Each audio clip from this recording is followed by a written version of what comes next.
Salvete discipuli. This is help for your Latin studies in Henle, first year Latin, exercise number 186. This exercise comes at the beginning of a new unit, Unit 4, and Lesson 16, where we are going to be learning some additional nouns and adjectives of the first and second declension. So they give us some new vocabulary, some nouns you'll see here on page 163, puer, pueri, ager, agri, and weir, weary. And you can tell by the genitive singular ending, E, or the I with a macron, that those are second declension nouns. So the nominative singular form of them is not according to the pattern that we would easily recognize, that us, but these are indeed second declension nouns, and we can confirm that by looking at the genitive singular ending. So we have these, and the rest of the endings will follow the same second declension pattern. So it has us look to rules 41, 42, and 43 to see that that is true. So with weir, our nominative singular is a little strange, but then we have e, o, o again. So weary, weiro, werum, weiro, and then the plural endings e, orum, is, os, is are all the same. And that is true for ager and puer as well. In addition to those three new vocabulary words, we have another couple of first declension nouns, Italia, Italiae, which means Italy, Fortuna, Fortunae, which means fortune. We have a new adverb, ita, which means so or thus, and a new preposition, trans, which takes the accusative and means across. So with all of the new vocabulary given to us here, we turn the page, and that brings us to exercise 186.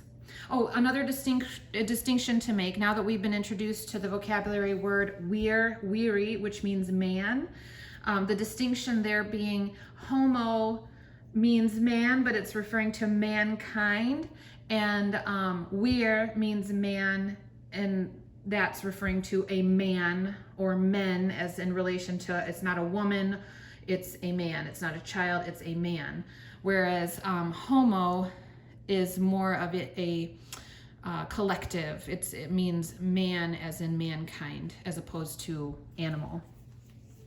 Okay, so from this point forward, we're going to use homo when we're referring to a human being or man in general.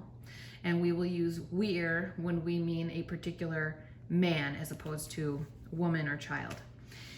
Okay, so exercise 186 gives us some pretty simple phrases that we want to translate from English into Latin. And we will have to kind of dig up the rules in our memory bank for which prepositions take the accusative and which prepositions take the ablative. So starting with number 1, our English phrase here is with good boys. So with is the Latin word cum, and that takes the ablative. And our object of the preposition, the noun, is boys. Note that that is plural, and it's going to be in the ablative form, and it's of our new vocabulary list. So we have puer, pueri, but we want to translate that in the plural ablative. And then also we have an adjective describing boys, good. And you'll remember the rule about adjectives, that adjectives must agree with a noun that they modify in gender, number, and case. So in this exercise problem, we have boys, that's masculine. It is plural, and it's ablative. We've already said those things. So when we also translate the word good, it needs to be masculine, plural, and ablative. And not only that, but we have to consider the adjective placement. You'll remember that quantity adjectives typically come before the noun they modify, and quality adjectives typically come after the noun that they modify. In this case, the word good is a quality adjective, so we would put that after the word boys in our Latin translation. So let's go for it. We have with, which is cum. Then we have our new vocabulary word for boys. And again, we want that plural and ablative. So we have the singular forms, puer, I, o, o, and then in the plural column, I, orum, is, os, is. So pueris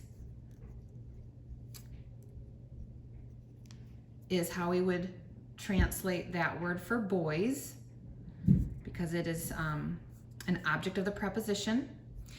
And then we have our adjective coming last because it is a quality adjective. So we want that in the masculine form. So our word for good is bonus, bona, bonum. In the masculine form, we would start with bonus. And we would also want that plural ablative, which would have the same ending in this case. So we would have bonis. And there's our Latin translation. Let's do one more. On behalf of noble men.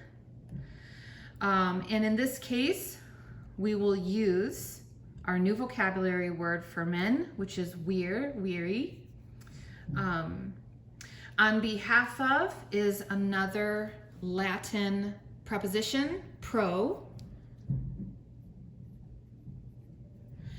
And then our adjective, noble, is again a quality adjective. So we would put that in our Latin translation after the noun that it modifies, which is men.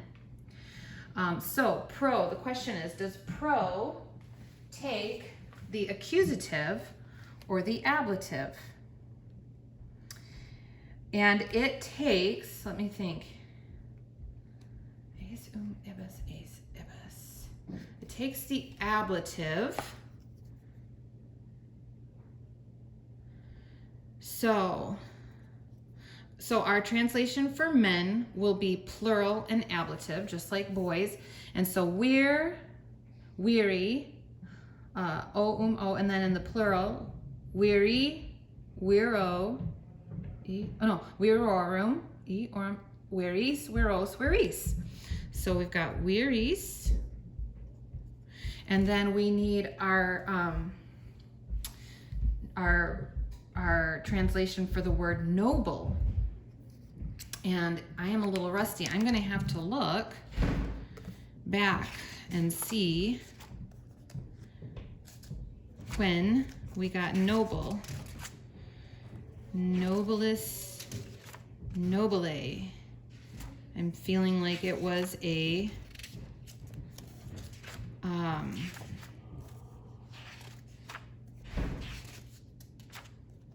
adjective of the third declension, but I just want to verify. Here, let me go here.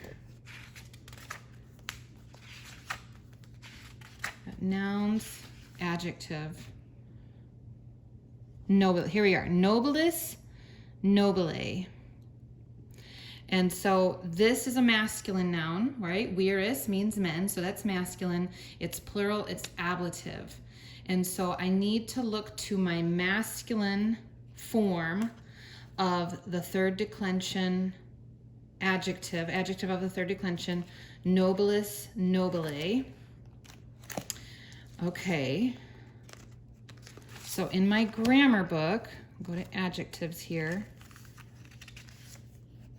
And here's our model adjective of the third declension. So in the masculine, we want plural, ablative. The ending is ibis. So we would have nobilibus.